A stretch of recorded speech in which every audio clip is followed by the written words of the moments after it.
Κύριε Παναγούλη, έχετε 3 λεπτά για τη δευτερολογία σας. Ορίστε. Δεν θα ήθελα να ξαναναφερθώ. Πρέπει να ξέρει ο κύριος Υπουργός ότι ο δημοσιογράφος Μανώλης Κυπραίος έμεινε ανάπηρος κατά 95% από χημικά που του έριξαν στην οδόν Φιλελλήνων και στην οδόν Φιλελλήνων. Λοιπόν, δεν ανακατεύω, θέλω να προφυλάξω και εσάς, αλλά θέλω να σας εφιστήσω την προσοχή. Περίμενα, κύριε Υπουργέ, ότι σήμερα θα ζητούσατε συγγνώμη από αυτούς που τσαλαπατήθηκαν, όπως είπατε εσείς, και επειδή τσαλαπατήθηκαν θεώρησαν και υποχρέωση οι δυνάμεις εκείνες να τους ρίξουν και δακρυογόνα.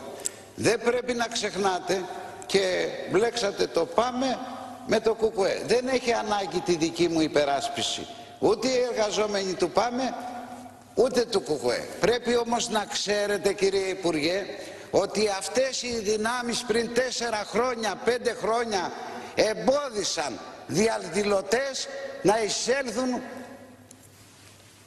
εντός του κτηρίου της Βουλής. Όταν οι δικές σας, οι δυνάμεις των ΜΑΤ και της αστυνομίας είχαν κάνει πέρα. Και πρέπει να ξέρετε και κάτι άλλο. Εάν ήμουνα εγώ υπουργός, ποτέ δεν θα έβαζα αστυνομία όταν έκανε συγκέντρωση το ΠΑΜΕ. Είναι οι πιο διασφαλισμένες συγκεντρώσεις που γίνονται από το 1974 μέχρι σήμερα. Δεν έχουν δημιουργήσει ποτέ κανένα επεισόδιο. Προστατεύουν τη συγκέντρωσή τους. Αντίθετα, οι δικές σας δυνάμεις, γιατί έχω τύχει σε πολλές τέτοιες συγκεντρώσεις, έχω υποστεί κι εγώ παλαιότερα κακοποίηση άνευ λόγου και αφορμής από δυνάμεις καταστολής. Μας είπατε ότι έχετε διατάξει ΕΔΕ. Η ΕΔΕ δεν θα βρει απολύτως τίποτε.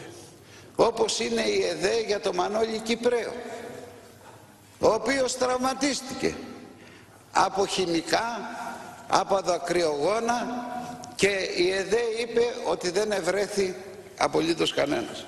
Κοιτάξτε, κύριε Υπουργέ, το ξύλο είναι το ίδιο, είτε δεξιό είτε αριστερό. Ας προσέχαμε, και βάζω ας προσέχαμε, ο ΣΥΡΙΖΑ, γιατί τότε ήμουνα κι εγώ εκεί, αυτά που είχαμε πει για τα ΜΑΤ. Εγώ ουδέποτε είπα ότι οι δυνάμεις καταστολής πρέπει να καταργηθούν.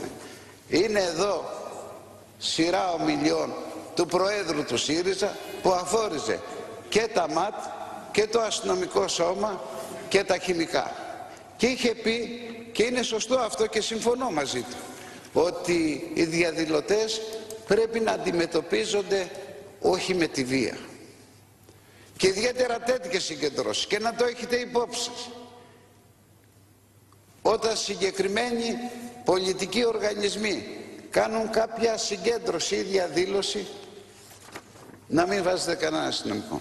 Ξέρουν και προστατεύουν μόνοι τους τις συγκεντρώσεις. Κύριε Υπουργέ και κύριε Πρόεδρε, και τελειώνω, μήπως εσείς νομίζετε ότι το αριστερό ξύλο είναι γλυκότερο από το ξύλο της δεξιάς? Είναι το ίδιο. Είναι και χειρότερο. Γιατί οι άνθρωποι αυτοί που ξυλοκοπήθηκαν, που ρίχθηκαν κάτω, οι περισσότεροι ήταν και υπερήλικες, και 65 και 70 χρονών, συνταξιούχοι. Γιατί αγωνίζονται?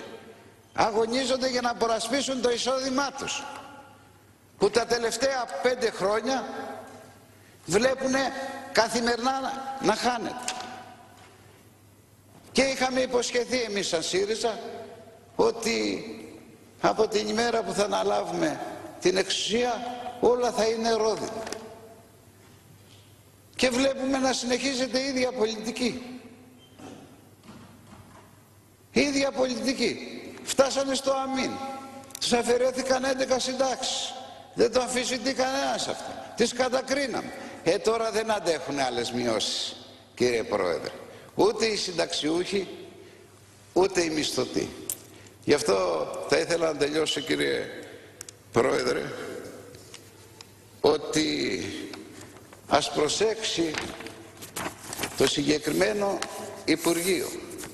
Από εδώ και πέρα, εγώ δεν το εύχομαι αυτό, αλλά όπως δείχνει η φορά των πραγμάτων, τέτοιες συγκεντρώσεις θα πολλαπλασιάζονται μέρα με τη μέρα. Και αλίμονο σε αυτόν που θα είναι στο Υπουργείο. Και θα έχουμε, δεν το εύχεται κανένας μας,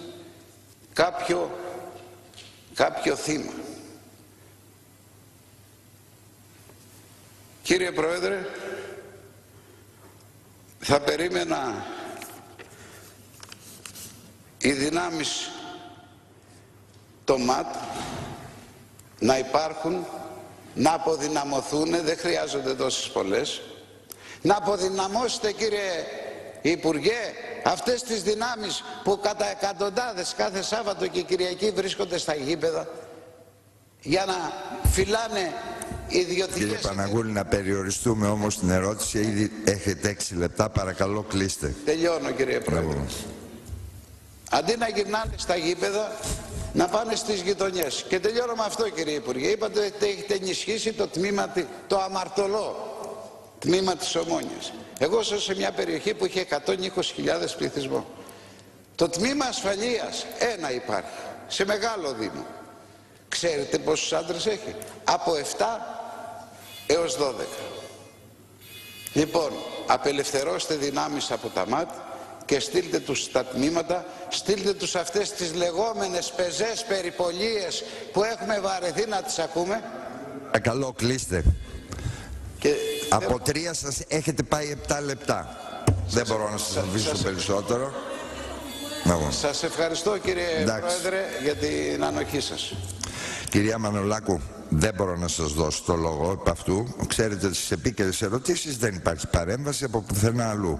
Επειδή αντιλαμβάνομαι ότι κάτι θέλετε να πείτε, γιατί έγινε αναφορά στο ΚΚΕ, αν μπορεί να είναι ο κύριος Τόσκας παρόν, θα σας δώσω 1 λεπτό παραπάνω όταν θα είναι η σειρά της επίκαιρης να πείτε τη θέση. Έτσι. Αλλά ξέρετε ότι δεν μπορώ να το κάνω αυτό, γιατί αν αρχίσω με τέτοιο βιολί δεν θα τελειώσουμε ποτέ.